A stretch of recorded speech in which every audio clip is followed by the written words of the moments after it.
Hello friends, welcome to my channel. आज हम करेंगे एनसीईआरटी क्लास 12 जियोग्राफी का 6th चैप्टर द्वितीयक क्रियाएं। यदि आपने 5th चैप्टर की वीडियो नहीं देखी है तो उसका लिंक डिस्क्रिप्शन बॉक्स में दिया हुआ है, आप वहां से देख सकते हैं। जो द्वितीयक क्रियाएं होती हैं उसे विनिर्माण क्षेत्र भी कहा जाता है। अब सबसे पहले हमें ये समझना होगा इसमें होता क्या है। इसमें जो कच्चा माल होता है उसका रूप बदल दिया जाता है और उसे मूल्यवान बना दिया जाता है। इसे ही विनिर्माण कहा जाता है। अगर मैं इसे परिभाषा में के तौर पे बोलूं तो किसी भी प्रकार के कच्चे माल को मूल्यवान वस्तु के रूप में बदलना विनिर्माण कहलाता है। अब एक एग्जांपल लेंगे हम इसका, जैसे कपास है। कपास का हम प्रत्यक्ष रूप से उपयोग इतना नहीं कर पाते हैं, फिर वो कारखाने में जाएगा, वहां पे उसका रूप बदलेगा, जैसे उससे धागा बना, वस्त्र बना, उसका हम उपयोग कर पाएंगे और उसके मूल्य में भी वृद्धि हो जाएगी। इसे ही विनिर्माण कहते हैं। ऐसे बहुत सारे एग्जाम्पल आप देख सकते हैं। आगे है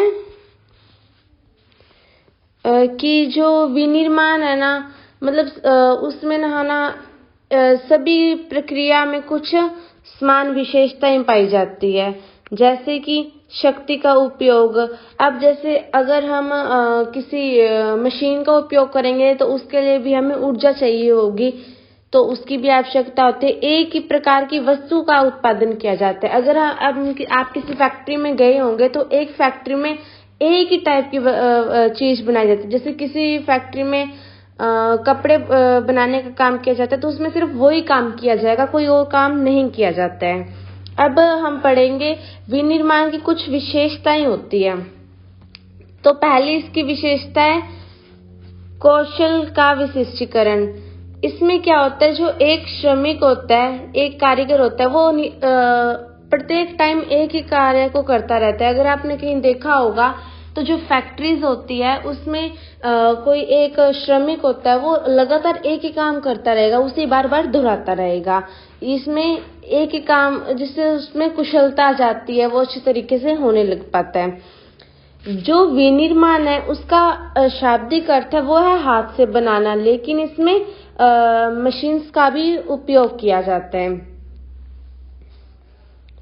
ये हमारा हो गया। अब आ गया यंत्रीकरण। इसकी एक ये विशेषता है कि इसमें यंत्रों का भी उपयोग किया जाता है, यानी मशीनों का भी यूज किया जाता है। इसके अंदर मतलब मशीनों से काम किया जाता है और अब बहुत सारी मशीन्स को अब विकास भी होने लगा है, नई टेक्नोलॉजी आ गई है, तो उसमें भी इसमें वृद्धि होने लगी है। नेक्स्ट है हमारा प्रौद्योगिकी नवाचार। प्रौद्योगिकी नवाचार में क्या होता है कि इसमें जो अपशिष्ट होता है, जो कचरा होता है, उसका निस्तारण कैसे किया जाता है ये भी आता है। किसी में कोई कमी है, यानी कोई मशीन है उसमें कोई कमी है, उसको समाप्त कैसे करना है ये भी उसमें आता है। और जो कारखानों से प्रदूषण होता है उससे कम करना भी इसी के अंदर आता है।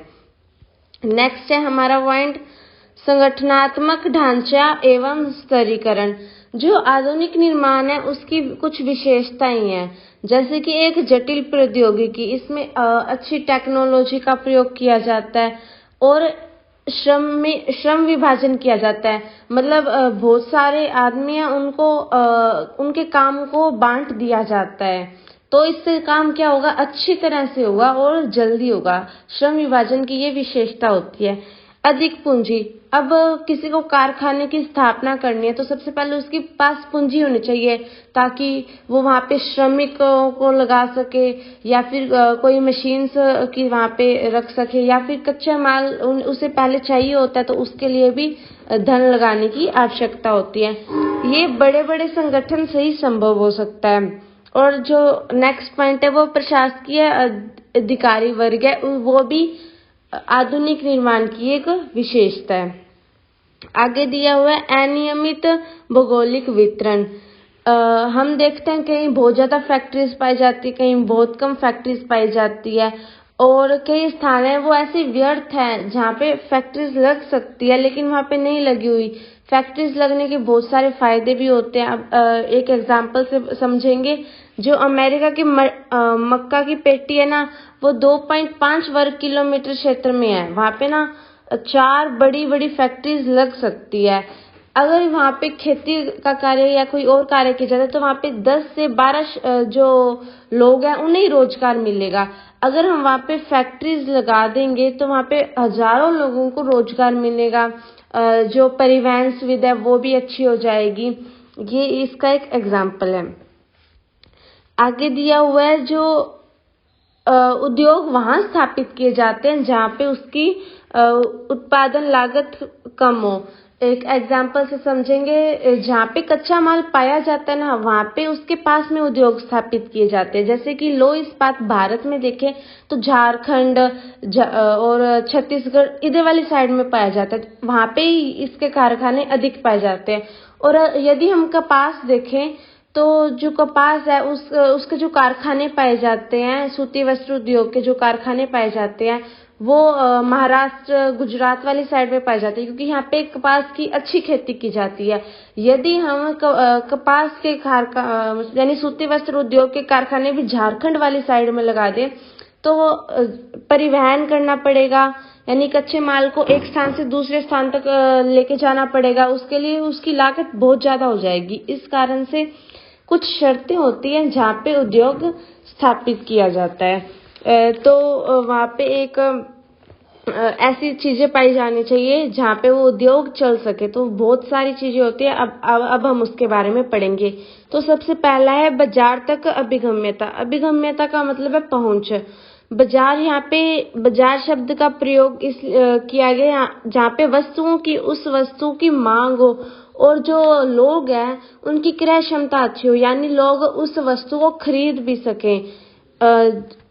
जैसे छोटे बाजारों से जैसे यूरोप है या फिर दूसरे क्षेत्र हैं जैसे कि उत्तरी अमेरिका, जापान, ऑस्ट्रेलिया हो गए, यहाँ पे बाजार पाए जाते हैं। जहाँ पे बहुत अधिक जनसंख्या रहती है वहाँ पे भी बहुत बड़े बड़े बाजार पाए जाते हैं। जैसे कि एशिया एक घना बसा क्षेत्र है, यहाँ पे भी बाजार पाए जाते हैं, अच्छे बड़े बड़े बाजार होते हैं।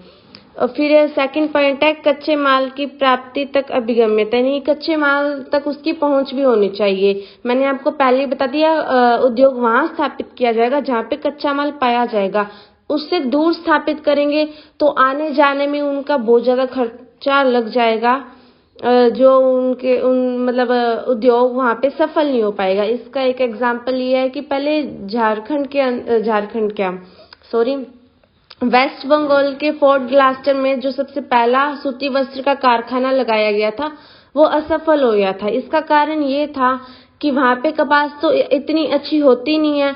इस कारण से महाराष्ट्र और गुजरात वाली साइड से वहाँ पे पहले कपास लेके जाते थे, फिर वहाँ पे करते थे, तो इतनी ज्यादा उसकी उत्पादन लागत आ जाती थी कि वहाँ पे वो असफल हो गया। उसके बाद में महाराष्ट्र, गुजरात, राजस्थान इधर वाली साइड में सूती वस्त्र कारखाने लगाए जाने लगे। फिर नेक्स्ट पॉइंट है इसका श्रम आपूर्ति तक अभिगम्यता। जहाँ कारखाने लगेंगे वहाँ लोगों को रोजगार मिलेगा, लोगों को और वहाँ पे श्रम की भी आवश्यकता होती है। वैसे जो मशीनिकल वर्क आने लग गया अब श्रमिकों की संख्या घट गई है, लेकिन फिर भी श्रमिकों की आवश्यकता होती है। नेक्स्ट पॉइंट है शक्ति के साधनों तक अभिगम्यता। सारे उद्योगों में शक्ति की आवश्यकता होती है, बिजली की आवश्यकता होगी, किसी और चीज की आवश्यकता होगी, तो वो ऊर्जा के निकट लगाया जाता है। जैसे कि एल्यूमिनियम उद्योग है, वो ऊर्जा के निकट लगाया जाता है। वैसे अब तो जल विद्युत और खनिज तेल कई उद्योग में शक्ति की महत्व साधन है, यानी जल विद्युत शक्ति भी प्राप्त की जा सकती है, जिस कारण से जो कारखाने हैं वो नदी के समीप लगाए जाते हैं। परिवहन एवं संचार की सुविधा तक अभिगम्यता। परिवहन की सुविधा भी एक महत्वपूर्ण कारक है इसमें, क्योंकि कच्चे माल को, जैसे ये कच्चा माल है, ये उद्योग है और ये बाजार है। पहले कच्चे माल को उद्योग तक लाया जाएगा, उसके लिए परिवहन की आवश्यकता है। फिर जो उद्योग है उसे जब कच्चे माल विनिर्माण हो जाएगा तो उद्योग से उसे बाजार तक भी पहुंचाने के लिए परिवहन की आवश्यकता होती है। परिवहन के बिना ये चीज संभव नहीं हो सकती है। नेक्स्ट पॉइंट है सरकारी नीति। आर्थिक संतुलन विकास हेतु सरकार प्रादेशिक नीति अपनाती है। अगर किसी एक ही स्थान पर बहुत सारे उद्योग लग जाएंगे और किसी एक स्थान पर बहुत कम उद्योग लगेंगे तो उस एक स्थान का तो बहुत ज्यादा अच्छी तरह से विकास हो जाएगा और दूसरे स्थान का विकास बहुत कम हो जाएगा और वहां पे लोगों की भी संख्या घट जाएगी। तो इस कारण से सरकार कुछ ऐसी नीतियां अपनाती है जो दोनों क्षेत्रों को बैलेंस करे, यानी जहां कम उद्योग है या नहीं है वहां पे भी उद्योगों की स्थापना करते जाए, लोग वहां पे आके बसे, वहां पे आके रहें। फिर नेक्स्ट है सम्मोहन अर्थव्यवस्था तक अभिगम्यता। इसमें है कि जो भी उद्योग है उनकी एक दूसरे तक ना एक चैन बनी हुई होती है, इनका एक जाल होता है जो एक दूसरे को लाभान्वित करते हैं। इनका एक समूह पाया जाता है, जैसे कि प्रधान उद्योग की समीपता से अन्य अनेक उद्योग लाभान्वित होते हैं। जो प्रधान उद्योग है उसके आसपास में ही दूसरे उद्योग लगाए जाते हैं, एक उद्योग का कनेक्शन दूसरे उद्योग से पाया जाता है। ये हमारे इसके पॉइंट्स कंप्लीट हो गए। अब आता है स्वच्छंद उद्योग। तो स्वच्छंद उद्योग होता क्या है, इसमें क्या होता है कि जो उत्पादन की जो मात्रा होती है वो इसमें कम होती है और श्रमिकों की भी कम आवश्यकता होती है, लेकिन इसमें एक बात ये अच्छी है कि इसमें प्रदूषण नहीं फैलता है। उद्योगों से बहुत ज्यादा प्रदूषण हो रहा है जिस कारण से वातावरण भी बहुत ज्यादा खराब हो रहा है, लेकिन इसकी ये विशेषता है स्वच्छंद उद्योग की कि इसमें प्रदूषण नहीं फैलता है। बस इसमें ये एक महत्वपूर्ण कारक है कि सड़क का जाल अच्छा विस्तृत होना चाहिए। फिर नेक्स्ट वीडियो में हम देखेंगे विनिर्माण उद्योगों का वर्गीकरण। सबसे पहले हम इसके वर्गीकरण को थोड़ा सा समझ लेते हैं।